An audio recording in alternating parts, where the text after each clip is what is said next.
Hola, ¿qué tal? Buenos días. Bienvenidos a Nuevo Mundo Radio, cadena Nuevo Mundo. Estamos a nivel nacional y Nuevo Mundo Televisión. Estamos en este contexto del coronavirus y hoy hemos decidido pues, utilizar la mascarilla. Hemos estado realizando entrevistas sin este instrumento de prevención, pero creo que es importante decirle a la población que necesitamos, que todos entendamos que tenemos que utilizar estas medidas para poder prevenir el coronavirus que nos está afectando al mundo entero. Esta no es una cuestión de país, de Guatemala, es una cuestión del mundo y tenemos que estar en concordancia con lo que se nos está instruyendo que hagamos, y eso es muy importante seguirlo. Que tenga usted el mejor de los días. Gracias por estar en sintonía. Vamos a conversar porque creemos que es un tema importante el que hay que abordar desde la educación. ¿Qué es lo que está pasando con el ciclo escolar? ¿Qué es lo que está pasando con los estudiantes, con los maestros? ¿De qué manera se está enfrentando esta crisis que estamos viviendo? Y para ello hemos invitado, pues obviamente, a quien puede decirnos cómo están enfrentando la situación, la ministra de Educación, la licenciada Claudia Ruiz, hoy en nuestros estudios. Licenciada, gracias por aceptar la invitación. Sabemos que hay muchas cosas por hacer y en medio de esta situación que estamos viviendo, pues tenemos que hacer uso de estos instrumentos que nos ayudan a prevenir la enfermedad. Pero cuéntenos cómo están enfrentando ustedes en el Ministerio de Educación una situación que no estaba prevista. Así es, totalmente. Muchísimas gracias, licenciado, por esta invitación. Gracias por permitirnos dirigirnos a su audiencia. Un buen día para todos, los que nos escuchan y nos ven. Justamente, pues creo que hemos tenido reuniones con los ministros de la región y hemos conversado que ningún sistema educativo estaba preparado para afrontar una crisis de esta magnitud. Sin embargo, hemos realizado la mayor cantidad de esfuerzos posibles en el poco tiempo para poder responder ante la emergencia con los insumos que hemos podido ir considerando, como por ejemplo responder en el tema de la alimentación escolar, materiales educativos para los niños en diferentes idiomas, el atender también la emergencia proveyendo de los insumos necesarios para que en las comunidades educativas pueda atenderse un protocolo de seguridad, de higiene y poder responder justamente a estos desafíos de una manera planificada.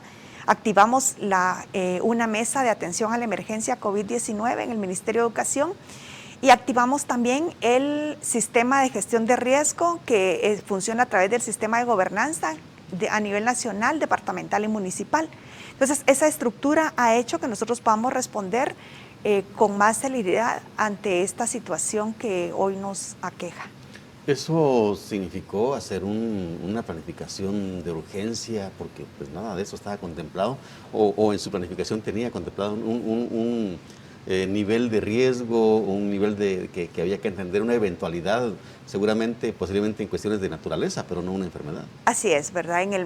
Por eso nosotros activamos el sistema de gobernanza.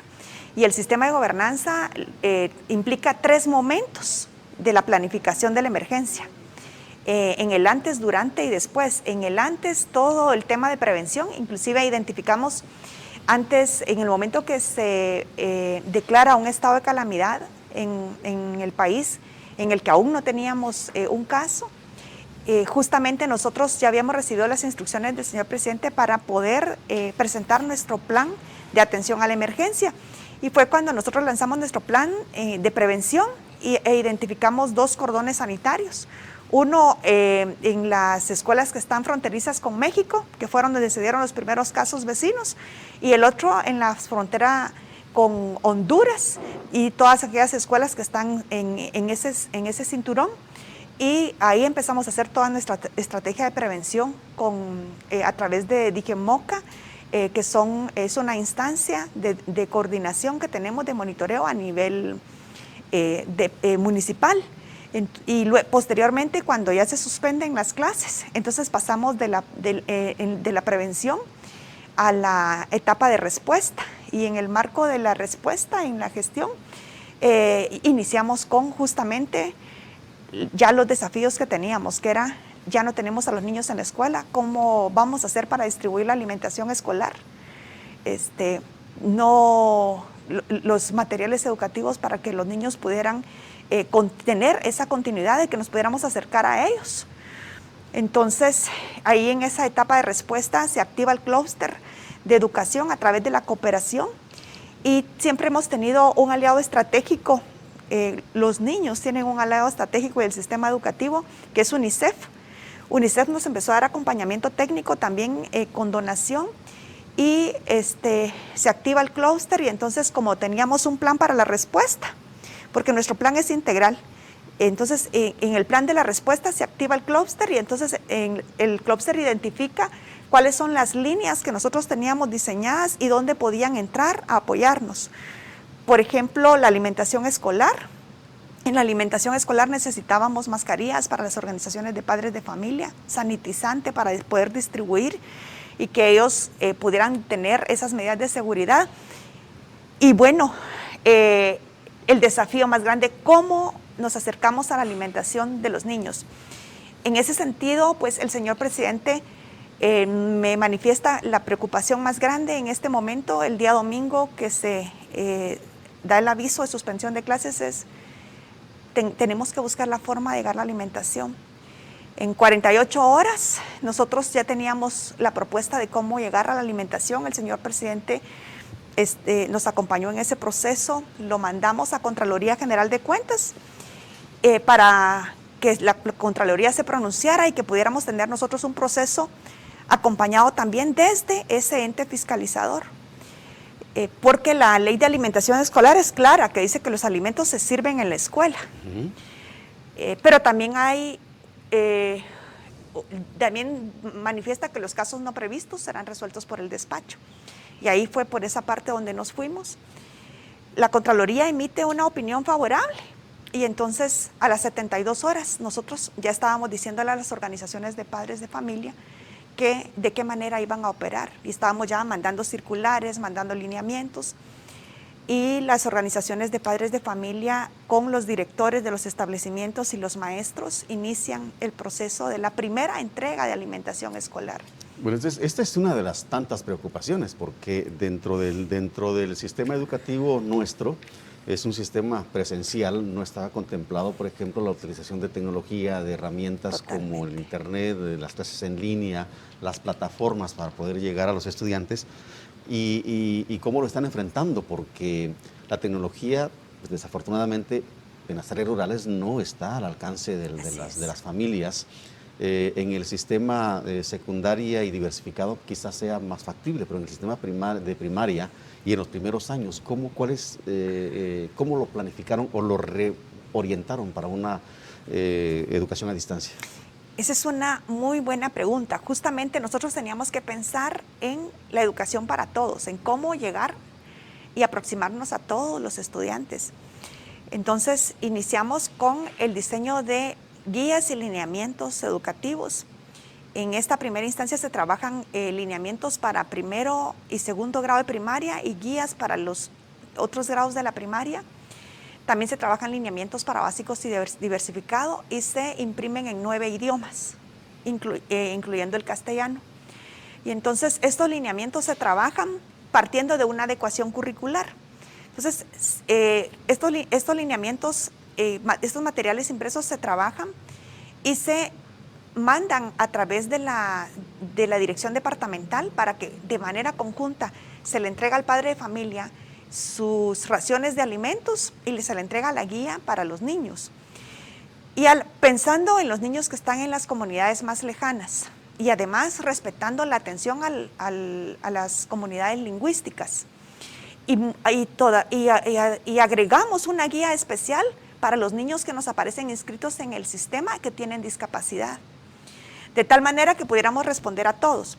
Pero a la vez, el señor presidente me llama para comunicarme que teníamos el ofrecimiento de una donación de tiempo de aire para la televisión y que cómo lo veíamos nosotros para poder atender la emergencia. Entonces, yo la verdad es que al principio me quedé muy sorprendida y decía yo, no lo podía creer porque estábamos en 72 horas de estar en la suspensión de clases y entonces estaba sumamente sorprendida y yo pues di gracias a Dios por esta oportunidad. También empezamos a recibir ofrecimientos de algunas radios que nos ofrecían tiempo de aire, inclusive para poder trasladar cápsulas y dar clases en idiomas. Entonces, para nosotros esto fue sumamente sorprendente, motivante, y empezamos a trabajar sin parar en cómo, cuando me preguntan del canal de televisión, ¿cuándo podemos empezar, ministra? Yo le dije, mañana.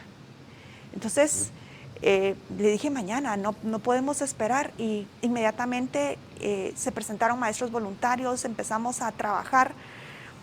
Teníamos que empezar en algún momento.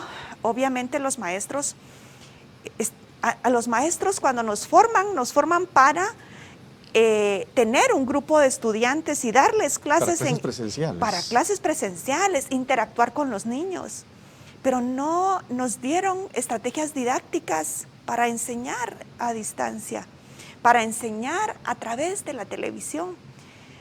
Pero inmediatamente el mismo canal nos presenta a una experta que empieza a darnos a los maestros cápsulas de comunicación educativa, a infundir confianza. Los maestros asumen el desafío y hoy pues tenemos ya obviamente clases más estructuradas, maestros sin pánico escénico, niños atendiendo sus clases por esta vía. En este caso de estos maestros que están en esta fase, son maestros, son los mismos maestros que estaban dando clases en las escuelas públicas. Se capacitaron. ¿Cómo se les capacitó? Porque eso es bien importante. Si ya están, digamos, si rompieron ese miedo escénico que da la cámara de televisión, ¿cómo lo hicieron? Porque pues a distancia y llegar... porque el problema, ese tipo de problemas de tecnología está en el área rural. En las áreas urbanas es mucho más accesible, sería mucho más fácil. Pero vamos a ir a un corte. Claro que sí. Es momento de hacer un corte comercial y luego regresamos a través de Radio Nuevo Mundo, que estamos a nivel nacional, cadena Nuevo Mundo, y Nuevo Mundo Televisión, canal 29. Estamos conversando con la ministra de Educación, la licenciada Claudia Ruiz, hoy en nuestros estudios. Ya regresamos.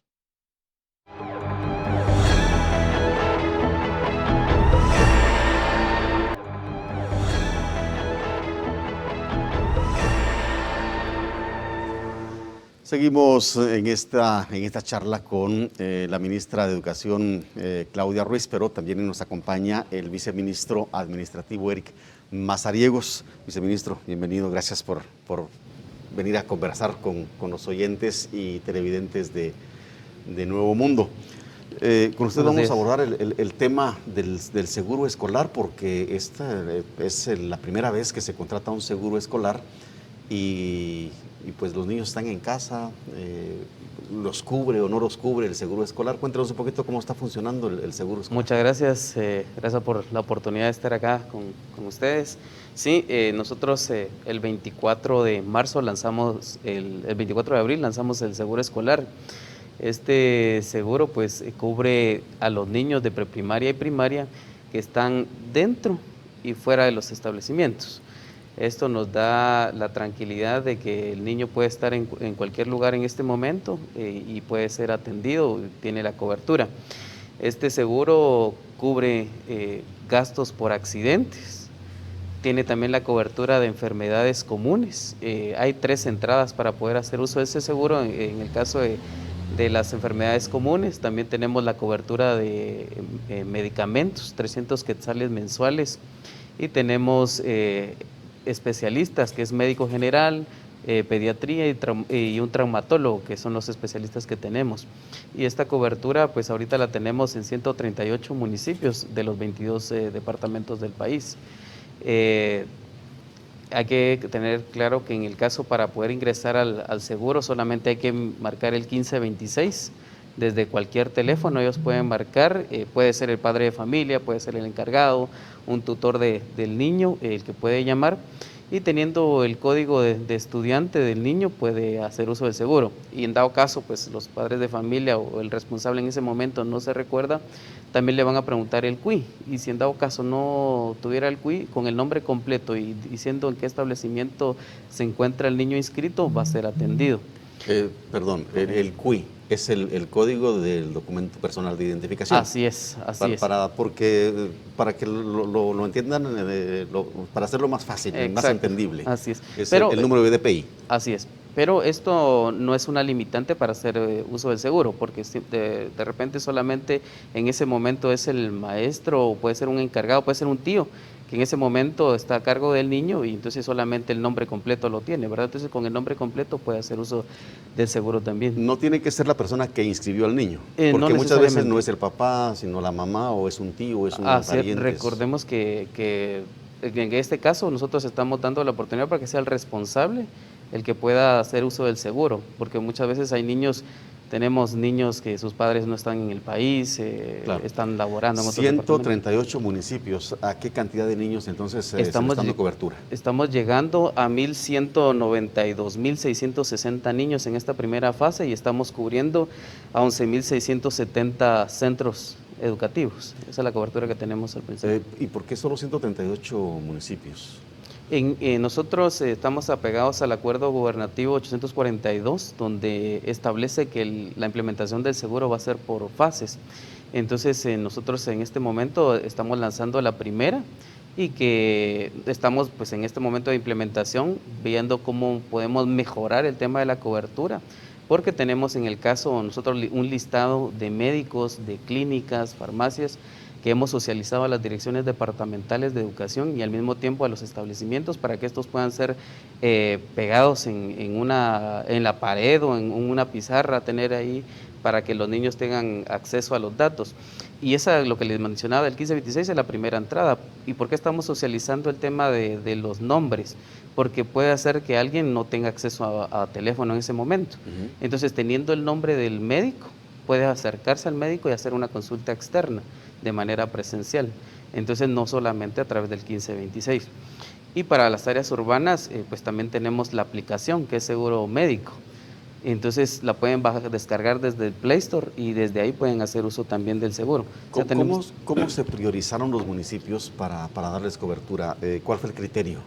En este momento lo que nosotros buscamos fue tratar de tener la mayor cobertura de niños. En la primera fase estamos llegando a 48% de cobertura, es 1.192.000.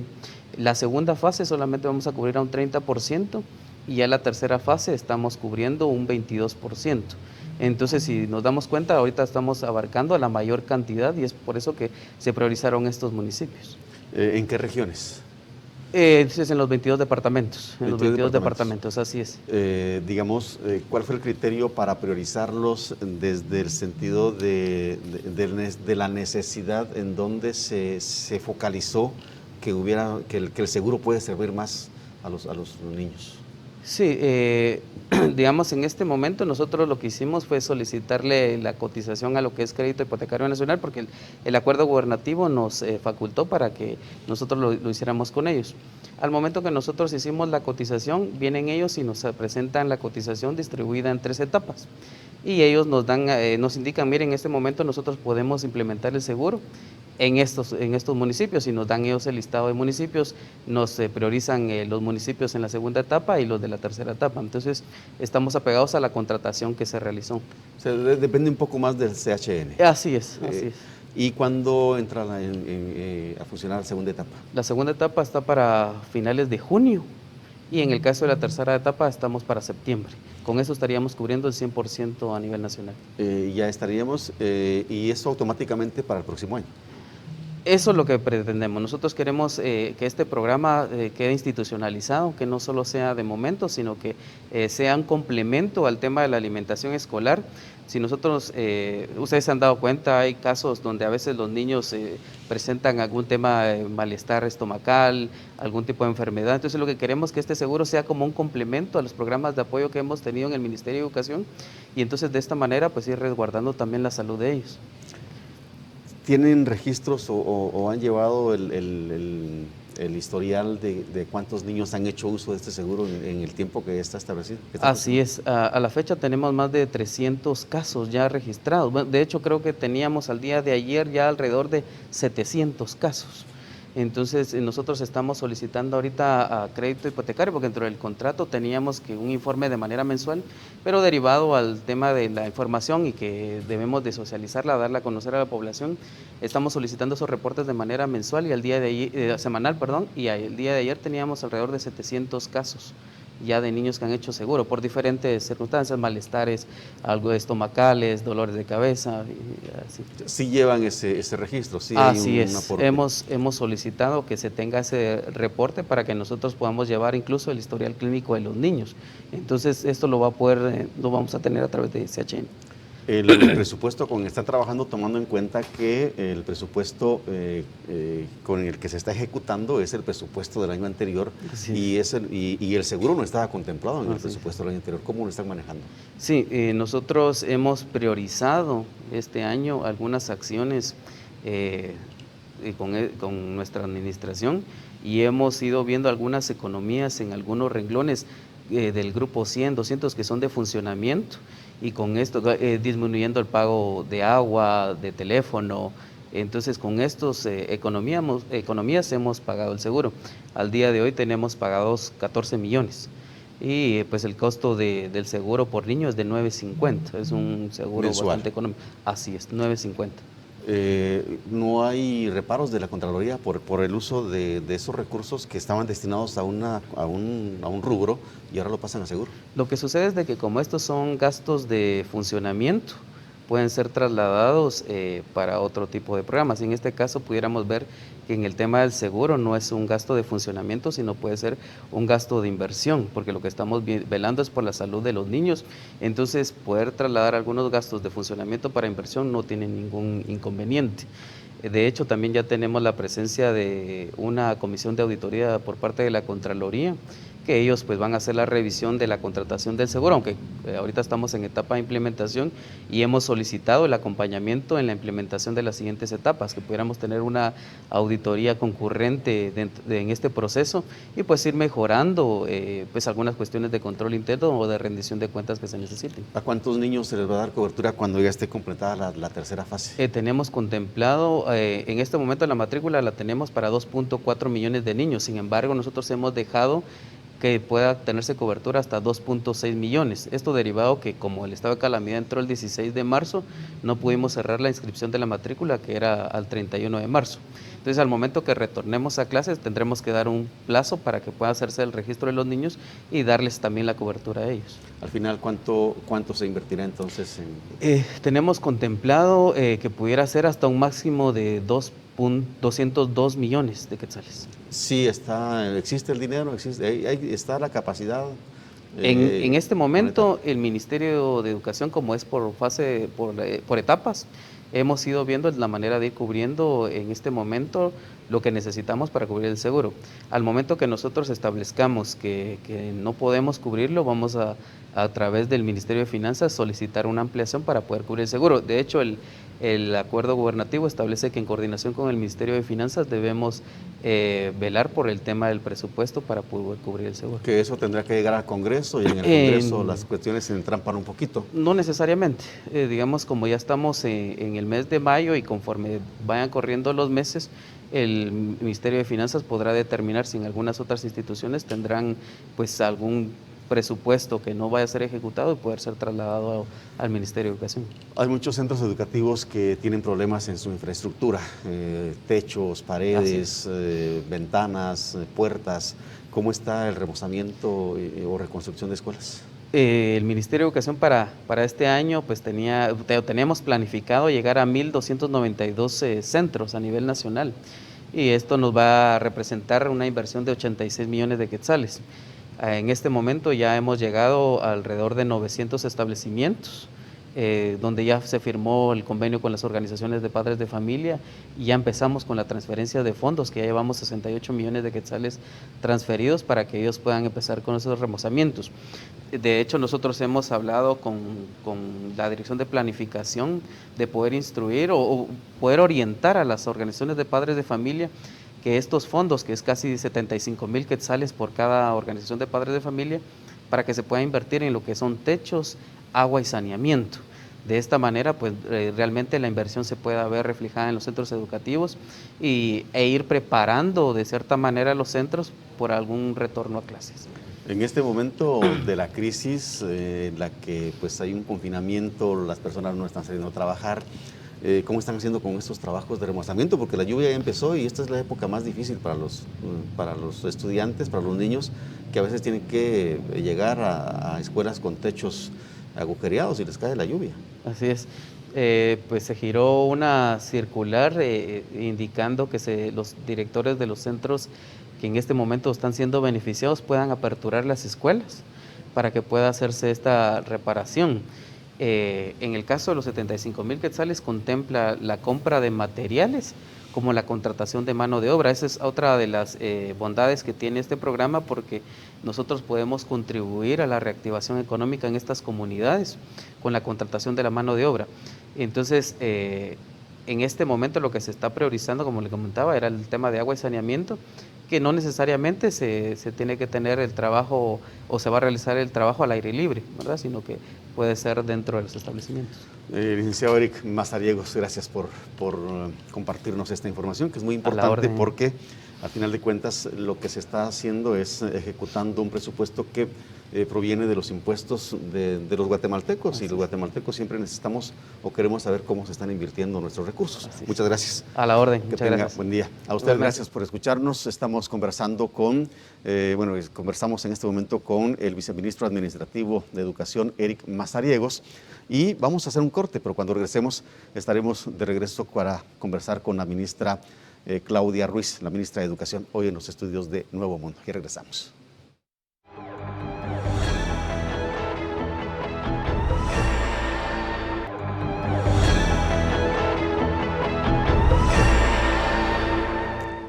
Estamos de regreso. Vamos a continuar conversando con la ministra de Educación, Claudia Ruiz. Ministra, usted hablaba al principio de lo que han estado haciendo, de cómo ir implementando, pues prácticamente improvisando, porque no se tenía una planificación para enfrentar una situación de esta naturaleza. El tema de la alimentación escolar, para eso sí hay un presupuesto, el Congreso aprobó que ahora se estén invirtiendo 4 quetzales, no sé si ya se incrementó la cantidad por estudiante, pero ¿cómo le están haciendo para entregarlo? Sabemos que están entregando bolsas, que compraron productos, se lo están entregando. ¿En base a qué? ¿Cómo tomaron la decisión de hacer esas bolsas? Y recuérdese que la alimentación en cada región es totalmente diferente. ¿Cómo lo definieron? Sí, bueno, ese es un tema sumamente interesante y era lo que más nos preocupaba, poder llegar a los niños con la alimentación escolar. Es alimentación para 2.4 millones de niños, estamos hablando de 29.533 centros educativos, una inversión de 148 millones en la primera entrega de alimentos no perecederos. Y la forma en la que llegamos es, ya tenemos a las organizaciones de padres de familia, que están instaladas. Las organizaciones también ya tenían una asignación presupuestaria, ya se les había hecho un desembolso y solamente estaban esperando seguir los lineamientos que se les iban a dar para poder comprar. Se trabaja un protocolo de seguridad y de higiene con el acompañamiento del Ministerio de Salud. Identificamos la ruta para poder seguir con el acompañamiento de la Contraloría General de Cuentas y empezamos la operación de entrega de alimentos. A los padres de familia se les entregaron en la primera oportunidad 3 listados de alimentos para que los padres de familia pudieran ir seleccionando cuáles se encontraban en la comunidad. Y además los precios, porque en la primera entrega tuvimos dificultad que encontraron los padres de familia algunos precios que no eran los correctos, estaban sobrevalorados los productos. Entonces, pero ellos tenían la opción de poder agarrar otro alimento del listado y sustituirlo para poder entregar la mejor opción. Entre estas opciones también van alimentos que se van adecuando a las culturas, ¿verdad? De tal manera que puedan comprarlo y la intención es que ellos puedan usarlo de acuerdo a la necesidad. Y justamente en la primera entrega también tuvimos algunas sugerencias de cómo, de qué otros alimentos podíamos ingresar en los listados de las raciones que se les podían hacer llegar. Por ejemplo, tuvimos la sugerencia de maíz en grano. Entonces también lo adicionamos en la siguiente entrega. También tuvimos de carne vegetal. Tuvimos algunas observaciones que se nos hicieron llegar por el grupo de nutricionistas y también por miembros de la comunidad, de las mismas organizaciones, de los maestros. Y entonces en la próxima entrega, la segunda entrega que realizamos, que esa fue para un total de 14 días, y ahí ejecutamos 145 millones de quetzales. En esa entrega ya iba un cuarto listado de alimentos, y entonces los padres de familia ya tenían más opciones, se agregó leche en polvo también, ya tenían más opciones para ir ellos adecuándolo a las necesidades de la escuela. Y ahora pues nos estamos preparando ya para la tercera entrega de alimentos. Ya terminamos ya la logística para la tercera entrega. Hemos avanzado en un 90% de entrega de la anterior, la que vamos en proceso. Para eso es toda una logística. Porque ¿Cada cuánto van a estar haciendo entregas? Las entregas se han ido haciendo de acuerdo a las disposiciones presidenciales. Entonces, en este momento seguimos con los niños en casa y ahora vamos con una entrega para 21 días. Que corresponden al mes de mayo. Entonces, y los padres de familia ya tienen los recursos para los 21 días. Entonces, ahorita estamos nosotros terminando de preparar la logística de las raciones, de los listados de las raciones que ellos pueden comprar para la última semana de mayo. Mandamos nuevamente las instrucciones para que ellos puedan comprar y distribuir nuevamente. ¿Cuál es el costo? Me imagino que son 21 días hábiles. Sí. Y se hace la multiplicación de 4 por 21, o ¿de cuánto sí. ¿Cuánto es este diario que están invirtiendo? Son 4 quetzales diarios y estamos hablando que la próxima entrega es de 84 quetzales. Es decir, la bolsa desde 80, los productos están valorados en 84 quetzales. Es correcto. Y en el caso de las familias que tienen 2, 3 niños en la escuela primaria, ¿les entregan bolsa por niño o bolsa por familia? Por niño, porque nosotros al niño en la escuela le damos la alimentación, el plato se sirve por niño. Entonces, la ración de alimentos que va en una bolsa es para cada niño. Entonces, la familia recibe 2 bolsas o recibe 3, si son 2 o 3 niños los que están en la escuela. ¿Cuál es el presupuesto que se tiene para la alimentación escolar? ¿Y se va a ejecutar todo? Sí, se va a ejecutar todo. Esta entrega que vamos a realizar, la de 84 quetzales, corresponde a un desembolso de 201.6 millones de quetzales. La alimentación escolar la vamos a ejecutar, inclusive estamos previendo escenarios, porque si en dado caso los niños regresan y tenemos que alargar el ciclo noviembre-diciembre, tenemos que volver otra vez a hacer, ya tenemos hecho hasta el proyecto de acuerdo en el que tenemos que ampliar los días, porque nosotros ahorita estamos partiendo de 180 días de clases en un calendario normal, pero ante el marco de la pandemia, si los niños lográramos que regresen y están con nosotros noviembre y unos días de diciembre, tenemos que pensar en la alimentación también de esos quizás días. Eso se compense con los días que no se entregó, que no fueron a la escuela y que no se entregó la ayuda, porque hubo como 20 días. Se les han entregado todos los días. Hemos cumplido con los niños, sí. ¿Cómo están pensando, hablando del regreso a la escuela? ¿Lo han tratado en gabinete, lo ha tratado usted con el presidente? ¿Están considerando regresar en cuánto tiempo? Ya se entre comillas, se perdieron 2 meses de clases. Sí, bueno, en este momento, licenciado, lo que más interesa es la salud de los niños. Todos estamos conscientes de todos los esfuerzos que ha hecho el señor presidente para que la pandemia no cause los estragos en Guatemala que ha causado en otros países. Y pues es momento de hacer un llamado para que todos tengamos un buen comportamiento ante las instrucciones que se nos dan para seguir en pandemia. Usted lo decía al principio de esta entrevista, estamos usando todos el protocolo de seguridad porque, y hacíamos la reflexión que si yo me cuido, lo estoy cuidando a usted y viceversa, y que el que yo me cuide también incide en que estoy indirectamente hasta cuidando a su familia. Entonces, aquí se llegó el momento de cuidarnos todos y estamos cuidando a nuestros niños.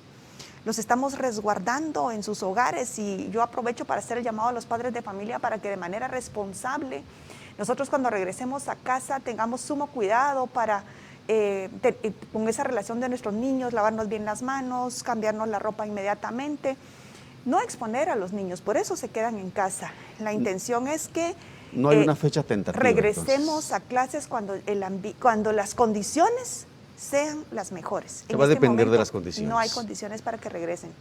Seguiremos trabajando guías, licenciado. En este momento vamos a llegar con guías más elaboradas, ¿verdad? Hemos tenido ya el apoyo de un equipo técnico que nos está ayudando a poder trabajar unas guías mediadas pedagógicamente para la casa. Van 45 lecciones desarrolladas en esta oportunidad, con una diagramación que capta la atención del niño, de tal manera que esos materiales van a llegar otra vez a la puerta de la casa. Como no sabemos, no se sabe cómo va a evolucionar esta pandemia y no se sabe qué va a pasar y en este momento cuánto tiempo más podríamos estar confinados. ¿Qué va a pasar con las evaluaciones, con el final del ciclo escolar? ¿Se va a aprobar por decreto? ¿Qué se tiene contemplado? Sí. Bueno, en el caso de los centros educativos privados se está recibiendo una planificación mensual donde los centros educativos privados, la supervisión educativa les ha ido autorizando el trabajo que están realizando con los niños. Algunos centros educativos privados tampoco tienen acceso a la tecnología, a plataformas virtuales, etcétera. Les hemos puesto a disposición los materiales que hemos trabajado en el Ministerio de Educación para que ellos lo puedan usar con los niños. Y en el caso de los niños, la idea es que ellos puedan terminar el ciclo como lo tienen planificado. En el caso de nosotros, también hemos hecho nuestro esfuerzo y los maestros también nos han hecho llegar reportes de cómo han estado atendiendo a los niños. Los maestros han tenido muchas formas de poderlo hacer, WhatsApp, hacen grupos con los padres de familia, van a la casa y dejan... Nosotros hemos estado pidiendo a los niños a través de la televisión, la radio y las guías que hagan una cajita, que nosotros le llamamos la cajita de Aprendo en Casa, y que ahí vayan guardando los materiales que van realizando en casa. Y que ese va a ser el punto de encuentro cuando veamos al maestro, independientemente en qué momento nos encontremos. El maestro, también tenemos una guía que prepara al maestro para recibir al niño y también encontrarse con el corazón del niño. Claro, pero en un escenario en que la situación se complique y esto llegue a agosto, septiembre, o siendo más pesimistas, octubre, el año va terminando, el ciclo termina. ¿Tienen contemplado en ese escenario que tienen contemplado aprobar por decreto, hacer La aprobación por evaluaciones? decreto es un extremo que todavía no hemos considerado, ¿verdad? Nosotros todavía estamos con el pendiente de seguir trabajando por los medios que ya le explicaba y que los niños sigan trabajando sus materiales. Entonces, hay un esfuerzo que se está realizando los papás, los niños y los maestros. Que se están llevando el récord de evaluaciones y todo lo demás. Exacto. Entonces, en este momento igual estamos hablando de evaluar competencias, no contenidos. Eso claro. lo tenemos que tener presente. Claro. Pero el terminar por decreto, el ciclo, en este momento no se ha considerado. ¿Qué pasa con los jóvenes que se gradúan este año de bachillerato diversificado? Sí, para eso ya hay lineamientos que se trabajaron con el señor viceministro técnico que son específicos para seminario, práctica docente y los laboratorios. Hay una parte del seminario que se realiza en el campo que se cambió la metodología. Ellos la pueden realizar en casa. El tema de este año es la nutrición en el marco de la Cruzada Nacional por la Nutrición. Y entonces se ha dejado para que los estudiantes en casa, desde la información que han podido tener por televisión, radio, además les estamos mandando una guía que va anexada, información sobre la nutrición para que ellos puedan, y van 2 escenarios. Si el joven tiene acceso a redes, puede resolver su trabajo de acción en casa desde la virtualidad. Pero si no tiene acceso a internet, entonces va adjunto un folletito con información donde el joven va a poder resolver su acción desde el escenario 2, que es una práctica documental en casa.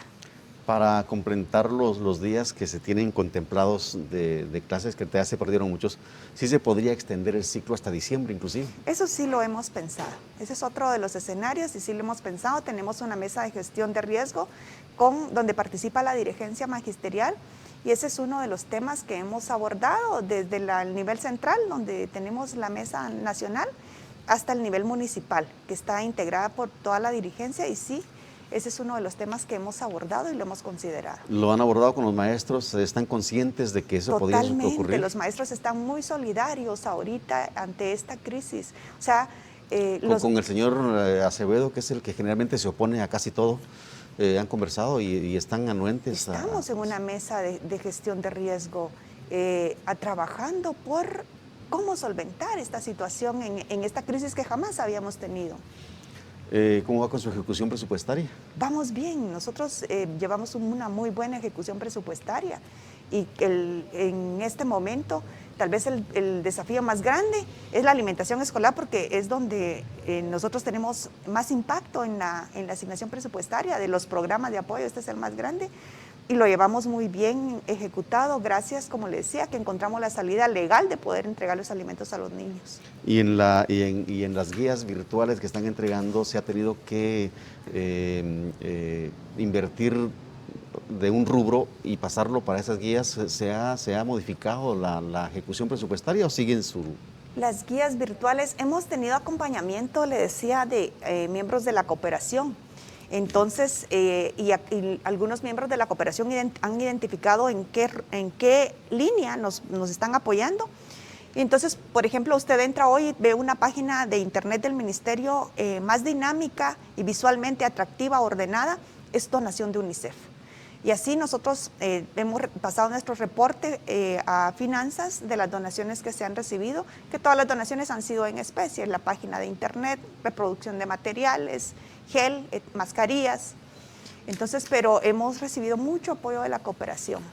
El Ministerio de Educación es quizás el ministerio que tiene mayor personal a su cargo, que maneja un alto presupuesto en ejecución y tiene una alta responsabilidad en el desarrollo del país. ¿Cuáles son los retos que hay que enfrentar en este momento? Que se están enfrentando y de los que hay que salir pues en el tiempo que la pandemia lo permita.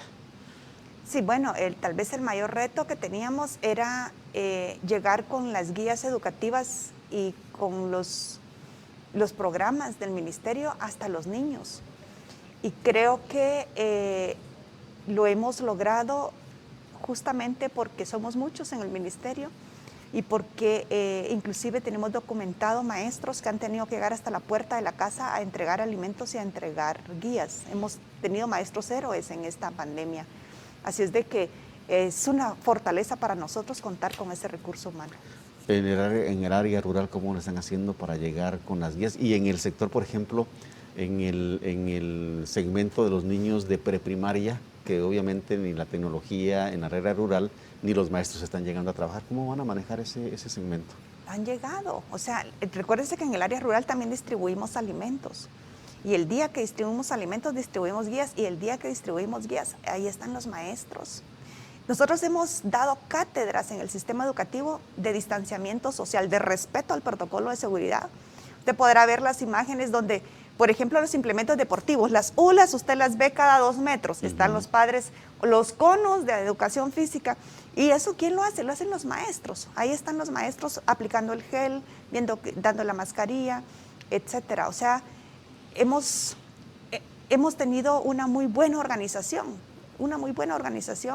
a través de esas mesas municipales también de atención, donde participan los maestros, la representación de los maestros municipal, la representación de los maestros departamental y a nivel nacional que nos reunimos con los dirigentes nacionales.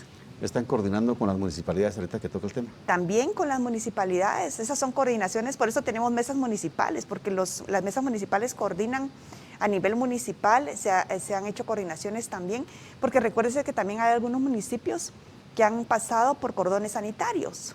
Y entonces en ese momento hay que hacer coordinaciones a nivel municipal para poder encontrar cuál es la estrategia con la que vamos a poder dar la dotación de alimentos o si tenemos que esperar un poco más. Entonces se van resolviendo los desafíos a nivel municipal. ¿Qué queda por hacer entonces, bueno, ministra? Nosotros, como le digo, ya vamos mejorando. Cada entrega de alimentos vamos mejorando. Cada entrega de guías vamos haciendo nuestro mejor esfuerzo y las vamos mejorando. Lo que nos queda es que todos asumamos con mucha responsabilidad nuestra salud, que salgamos luego de esto, que evitemos los contagios y de tal manera que podamos encontrarlo lo más pronto posible. Nosotros tenemos, como le decía, escenarios para resolver. La medida extrema será por decreto, ¿verdad? Esa sería la medida extrema. Lo último. Y la decisión última que hay que tomar. Pero de ahí nosotros estamos siempre pensando en que nos vamos a encontrar con los niños, que nos vamos a encontrar con los maestros, y cada entrega vamos a las escuelas y tenemos ese encuentro con los padres de familia. Hay muchos, disculpe que me interrumpa, hay muchos, por el tiempo quisiera aprovecharlo, sí. Hay muchas denuncias sobre abusos en cobros en colegios privados. ¿Tiene alguna potestad del Ministerio de Educación para resolver eso o tiene que ser exactamente la DIACO? Es con la DIACO, todo lo que se relaciona a cuotas es con la DIACO. Ahí hay un comunicado que sacamos de manera conjunta. Y eso sí, también los temas de los pagos de salarios de maestros es con el Ministerio de Trabajo. Entonces, nosotros cuando nos llegan las denuncias, hacemos la mediación y la canalizamos a donde corresponde, pero sí es importante que quede claro que la DIACO es el ente que entra a regular esa situación. Ministra, estamos concluyendo esta entrevista. Le agradezco el tiempo, el que se haya tomado para venir a los estudios de Nuevo Mundo, y quisiera dejarle un par de minutos para un mensaje a los guatemaltecos. Bueno, pues agradezco esta oportunidad y en lo que a mí corresponde quiero hacer el llamado para que podamos seguir teniendo mucha paciencia con los niños en casa, apoyarlos. Ellos, algunos son muy chiquitos y no logran entender qué es lo que está pasando, en qué momento les cambió la vida, su recreo de la escuela se acabó, ya no hay pelota, ya no hay juegos. Quiero decirles que por favor les den mucho cariño, les den mucho amor, traten de explicarle con palabras sencillas qué es lo que pasa y que todo va a volver a la normalidad, vamos a estar bien. Dios bendiga a cada uno de los hogares, Dios bendiga a cada uno de nuestros niños y que pues sigamos, en esta oportunidad quiero decirles, hagamos lo posible de acatar las normas lo más que podamos y seamos lo más cuidadosos. Este virus es sumamente contagioso y peligroso. Amemos la vida, amemos a nuestra familia. Un abrazo para todos y yo sé que vamos a estar bien y que juntos vamos a salir de esta situación. Gracias. Muchas gracias, ministra. A usted gracias por escucharnos, gracias por sintonizar Nuevo Mundo Televisión. Hemos conversado con la ministra de Educación, Claudia Ruiz, a quien agradecemos su tiempo y el haber llegado hasta acá para informarle al pueblo de Guatemala qué es lo que está ocurriendo. Soy Marvin Roblero, hasta la próxima.